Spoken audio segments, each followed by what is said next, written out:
ഞാനും ലുലു മാളിൽ രാവിലെ തന്നെ ചാടി. എന്ത് തിരക്കെന്നറിയാം. ഇന്നും കൂടെ ഉണ്ട് ഓഫർ. ഇത് അവിടെയും ആ ഷോപ്പിലൊക്കെ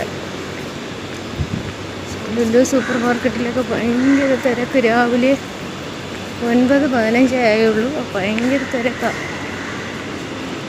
ഞാൻ രാവിലെ ചാടിയിട്ടുണ്ട്. എനിക്ക് ചെന്നിട്ട് വേണം കാപ്പിയൊക്കെ ഉണ്ടാക്കി കഴിക്കാൻ. പക്ഷേ നോക്കട്ടെ, ഇന്നും കൂടെ ഉള്ള ഓഫർ. ഇന്നലെ ഭയങ്കര തിരക്കായിരുന്നു. റോഡിലെല്ലാം ട്രോളി കൊണ്ട് കളഞ്ഞിട്ട് പോയ ആൾക്കാർ. കാരണം വണ്ടി ഇതിനകത്തോട്ട് കയറ്റാൻ പറ്റാത്ത തിരക്ക്. ഇപ്പം 9:15 ആയിട്ടുള്ളൂ. എന്നാലും നല്ല തിരക്കുണ്ട്. അപ്പോൾ കുറച്ചുകൂടെ കഴിയുമ്പോഴുള്ള അവസ്ഥ ആലോചിച്ച് നോക്കിക്കേ. എല്ലാവരും ഓടിക്കും ഓഫർ വരാൻ.